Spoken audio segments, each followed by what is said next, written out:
Balik lagi di acara yang paling real, paling raw, dan gak ngarang. Apalagi kalau bukan di ngepet. Ngeri banget.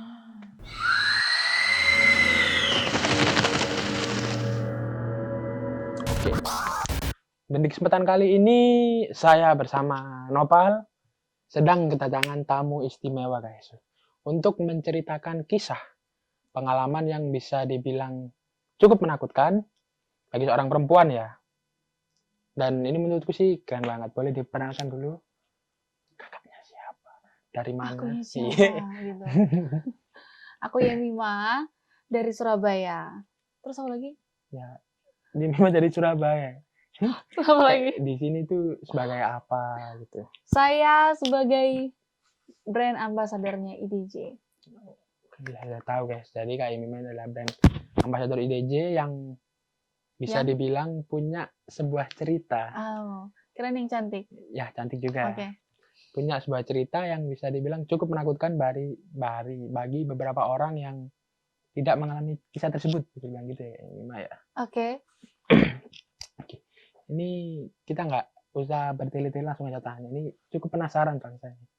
Kan katanya Kak Ima punya pengalaman horor yang banyak. Oh, oke, lumayan. Itu bener. Bener. Itu bisa awal mulanya kok bisa ngeliat gitu itu gimana? Lihat apa? Kayak mulai merasain hal-hal diganggu hal seperti itu. Enggak, bukan, aku nggak ngerasa diganggu. Jadi kalau sometimes kalau memang aku sempet kayak nggak sengaja kelihatan, aku nggak ngerasa diganggu. Cuma kelihatan set gitu, oh ada. Jadi aku juga nggak ngerasa keganggu juga. Cuman ngeliatin diri aja nggak merasa kayak nggak nyaman gitu atau apa? Enggak. Ini agak serius. Berarti dari kecil udah No, sering kayak gitu? enggak. Baru mungkin pas udah gede inilah. Tapi sekarang masih kecil sih memang badannya. Ini awal mula kayak gitu ya, kayak cuman si kelipitan aja, nggak ada kayak yang membuat seperti itu, kayak ada something kayak habis misal dibukain matanya atau Mataku kayak dari kecil dielus kebuka sih memang. begini guys. Dibuka mata batin. Enggak pernah. Nggak pernah. Tiba-tiba. Ya nggak tahu emang moro-moro tiba-tiba kayak gitu aja. Ya nggak tiba-tiba sih, mungkin dulunya pernah tapi udah nggak ngeh gitu loh. Jadi yang keinget yang pas udah gede-gedenya aja. Yang gede pengalaman yang paling horor yang udah mulai terbiasa kayak itu gimana? Yang paling horor. Wah, aku bingung nih yang paling horor sama yang mana nih. Banyak banget. Nggak banyak banget sih, cuma yang paling berkesan tuh yang 2. Cuma sebenarnya aku yang paling merinding nih yang 1. Ada. Jadi aku tuh kayak aku sama keluargaku lagi mau keluar kota kan. Terus jadi waktu itu mamaku lagi tidur. Aku lagi masak. Jadi waktu itu sekitar jam 12 malam. Jam 12 malam. Mamaku tidur, mamaku masak, terus kokoku tuh lagi ngambil mobil di rumah satunya. Satu kota, tapi kan di rumah satunya. Gitu. Terus aku kan lagi masak. Nah, di depan dapurku itu ada halaman yang lumayan gede, terus ada pohon mangga gede banget. Di depan rumah. Di depan rumah. Jadi rumahku tuh nge-u gini kan. Nah, di tengah sini tuh ada halaman. Dan di tengah halaman itu ada sumur sama ada sumur yang udah nggak dipakai sama pohon mangga gede banget. Gitu. Di dalam rumah. Gitu. Terus habis itu aku lagi masak-masak. Jadi pohon mangga itu kan ini kan memang udah tua banget. Bahkan pohon mangga itu lebih tua dari aku. Sebelum lahir? Lebih tua dari aku dia. Terus jadi udah banyak rumput-rumput kering tuh loh dari pohon mangga. Jadi kan kalau rumput kering kalau kita nginjak kan bunyi kan. Kalau lagi masak, kita kan punya mata ini samping ini kan kelihatan toh. Oke. Ujung mata gini kan. Gitu. Ada yang lewat, srung. Noleh. Ada. Itu lewatnya dari pohon. Pas di belakangku. Jadi dapurku tuh memang nggak kebuka karena dapurku itu memang kubuka karena memang langsung terhubung dengan taman itu. Gitu. Lewat serong gitu. Ma, nggak nyaut. Lanjut. Motong-motong lagi. Lewat lagi. Tapi lewatnya tuh bener-bener halus banget. Nggak kayak orang Kayak nggak ada jalan gitu ya? hentakannya gitu. Cuman bayangan. Tapi kelihatan, tapi kan kita kan ngerasa kan ada yang lewat. Lewat lagi. Mulai merinding nih. Camput. Siapa ini? Mah, gitu lagi. Gak ada yang nyaut. Cuma itu, tapi ketika aku udah mulai takut, udah mulai kayak goyang, aku pasti nyari sesuatu kesibukan yang bikin aku lupa. Oh, nggak fokus untuk hal Nggak. seperti itu ya? Dia lewat lagi, aku langsung puter musik, bodo amat, motong lagi, jadi hilang, habis itu hilang. Berarti kayaknya nggak ngerasa takut akan hal yang seperti itu? Takut pasti manusiawi, pasti. cuma aku bisa counter itu. Kalau aku bilang udah nggak beres nih, ya udah aku nyari kesibukan yang bikin aku lupa gitu. Gitu. Ya itu kayak aku motong-motong terus sambil dengerin musik, bodo amat dia mau. Waktu aku dengerin musik dia sempat lewat lagi, cuma aku udah nggak peduli, udah ke distract sama musik kan. Gitu, habis itu hilang sendiri. Itu nggak coba bilang ke mama kalau ada? Ya ada, tapi mama bilang ya namanya juga udah pohon udah lama gitu. Adanya kan mau ditebang kayak kan itu. Udah akhirnya udah ditebang. Udah ditebang gara-gara Akhirnya udah- kejadian lewat tadi itu. Kejadiannya bukan cuma itu doang sih, aku lagi Apa? tidur. Jadi rumahku tuh memang rumah jadul banget kan. Peninggalan. Ya, lama. dari keluargaku.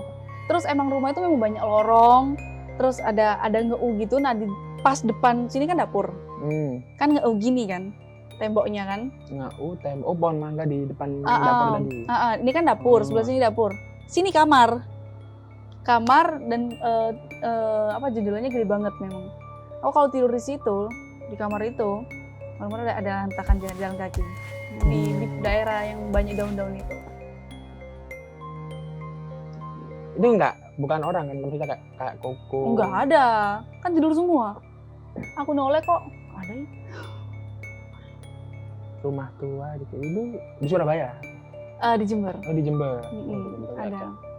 Seneng banget. Terus ternyata jadi ada fun fact-nya. Jadi ngeu itu ini kan ruko. Jadi ruko ini itu kita sewain ke orang. Oh, punya kayak gimana disewain ke orang. Nah, pas sudah selesai sewain, kita kan nyari-nyari. Kita nemu jimat. Di dalam buku. Ruko yang disewain itu. Disewain gitu. Itu kan dari awal harusnya kosong ya. Disewain buat jualan. Iya, pokoknya adalah satu perusahaan Ada. yang nyewa. Ini perusahaan gede loh. Jadi pas kita apa nih di atas kayak tutupan apa tuh? Oh, disembunyiin gitu ya. Tutupan. Soalnya kita udah ngerasa ini kok mulai nggak enak nih gitu. Gitu terus pas nyari emang dapet. Pas dapet terus kita buka, wow. Gitu. Kayak Tulisan yang aku nggak ngerti itu artinya apa. Terus ada semacam kayu apa gitu loh di dalam. Jadi kayu itu dibungkus sama tulisan, terus dibungkus lagi sama kain, nggak tahu itu kain apa. Putih. Nah, Gila. Itu di ruko yang satunya. iya, Yang yang kita sewain. Yang satunya lagi? Kalau itu kan emang kita yang pakai. Itu pakai yang ini. Gitu. Itu nemuin itu setelah orang yang pakai keluar. Iya. Kok? Jadi gini pas dia keluar kita kan memang itu ruko itu jarang dipakai. Jadi kita udah nggak peduli lah. Cuma karena mulai kayak kok aneh ya. Itu karena kayak ada banyak gangguan gitu. Karena aku yang sering, soalnya memang orang rumah itu paling tidurnya malam tuh aku. Jadi yang paling ngerasain tuh mesti aku. Kayak ada suara jalan atau apa. Kayak gitu. Terus ya udah cobaan nyari jangan-jangan gitu. Ada apa? Ada. Ya udah habis dibakar hilang semua. Udah nggak jarang yang ganggu itu lagi. Jadi ya agak ngaruh. Nah itu itu. nggak diambil dulu atau? Nah tinggal? tapi lucunya waktu mereka masih ada di sana, kita nggak pernah ngerasain aneh-aneh. Pas mereka udah keluar, mereka kan sebenarnya mau perpanjang kontrak, cuma nggak dikasih sama mamaku, soalnya mau dipakai sendiri sama keluargaku.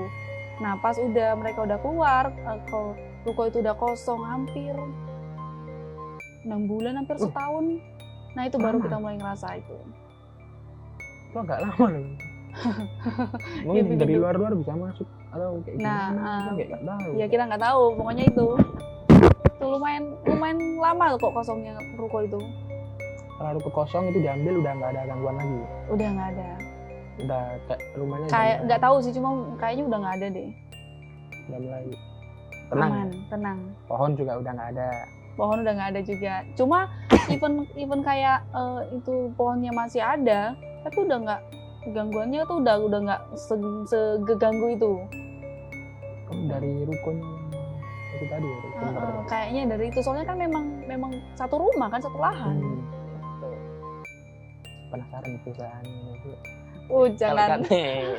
Kalau kannya besar kan ya seharusnya kan kita nggak tahu ya bisa pakai itu buat amit-amit apa ngelaris. Iya bisa lah. Atau nak penjaga kan gitu. Itu ya kalau nggak dibawa itu atau ditinggal di sana. Ya mungkin mereka lupa. Mereka nyewa ruko tuh lama loh. Itu udah lama. Ada 5 tahun. Jadi kan mungkin mereka lupa kalau awalnya mereka pernah naruh sesuatu di situ.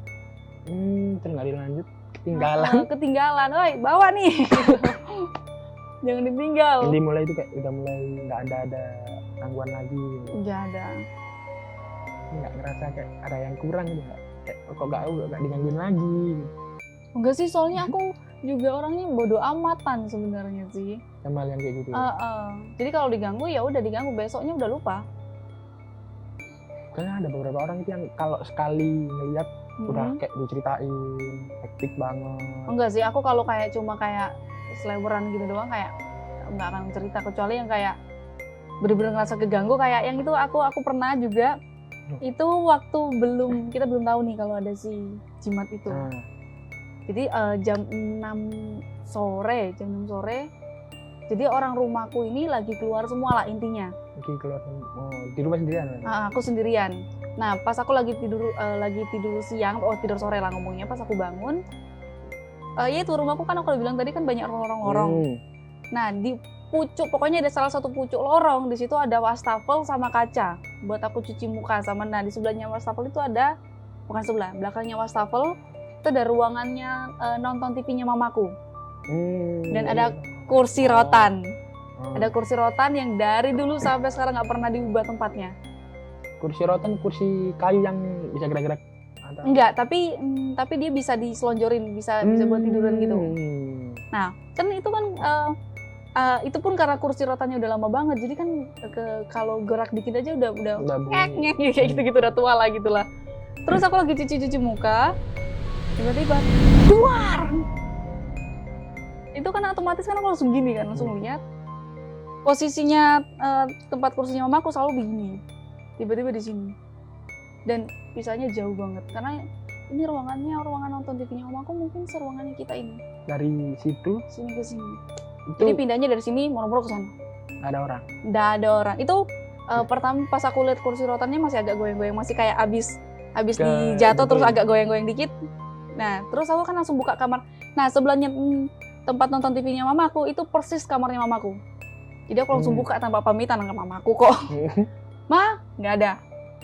Semua kamar udah aku bukain semua, nggak ada. Ya udah nggak ada orang. Tuh kayak ngerasa dibanting. Kan bener-bener diangkat terus dilepas gitu. Kursi kayu itu agak berat ya? Rotan nggak terlalu berat. Nggak berat. Soalnya karena aku penasaran, ya bisa juga ya gitu.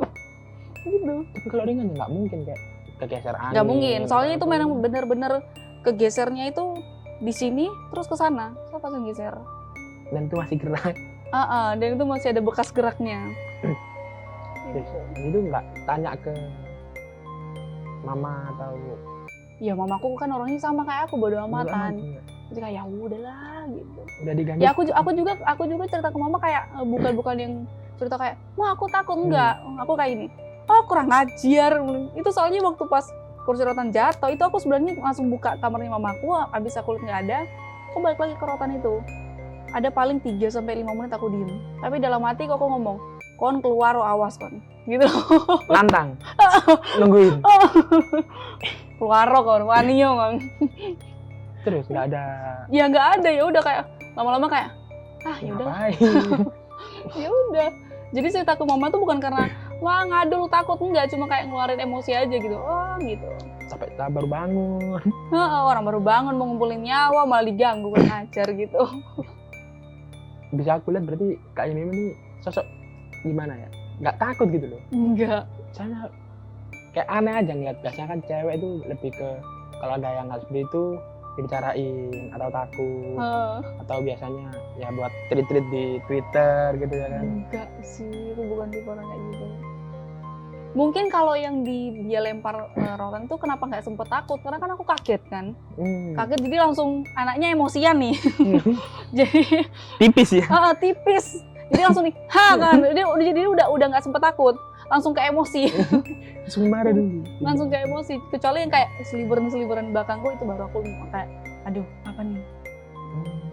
Tapi itu kalau aku mulai ada takut, setel musik apa jadi hilang. Jadi bisa dibilang kayak gimana ya? Yang membawa itu kayak yang di mantan perusahaan fotonya tadi.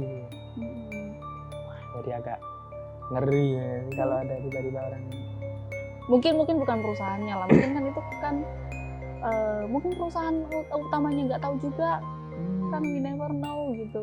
Mungkin cuman kayak kepalanya atau siapa bisa yang jadi. ingin.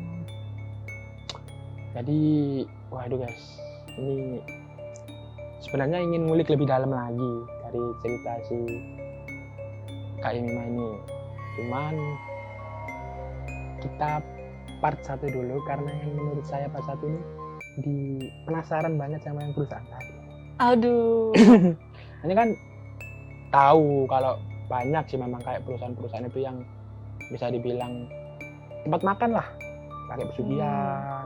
Ada yang pakai ini, pakai itu kan. Kalau dibawa pulang, kalau dimakan di situ rasanya enak.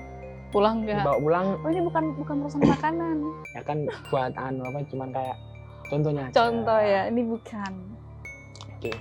Jadi bagi kalian para penonton Immersive Dream Juice yang memiliki kisah horor, video, foto atau apapun itu bisa kirimkan di email yang ada di deskripsi. Setelah hal itu nggak ada kayak perubahan gitu yang terjadi kayak setelah diangkat di yang jimatnya tadi itu hilang, itu dipakai sendiri, yang tempatin di sana itu nggak ada kayak gangguan lagi. Nggak ada. Cuman dari si sumber kecil itu tadi. Cuma memang maksudnya nggak tahu ya, soalnya sometimes juga even nggak di rumah, sometimes aku kelihatan. Ini di luar rumah ngalamin sendiri. Iya, tapi ya itu yang aku bilang, aku nggak ngerasa keganggu dan aku memang tidak diganggu. Cerita pengalaman di luar rumahnya cukup dengan sebuah perusahaan tadi ya. Jadi bagi kalian yang ingin menonton lebih kayak ke seruan daily seorang Kak Imima yang nggak penakut, sebagai cewek yang nggak punya takut bisa dibilang ya, melihat hal yang seperti itu malah ditantang guys, ditantang ya. Oke, kita sudahi dulu podcast ngebet ngeri banget kali ini. Bagi kalian yang suka bisa klik like, komen untuk masukan-masukan, dan klik tombol merah yang ada di bawah guys. Oke, saya Noval, saya Mima, pamit undur diri di ngebet ngeri banget.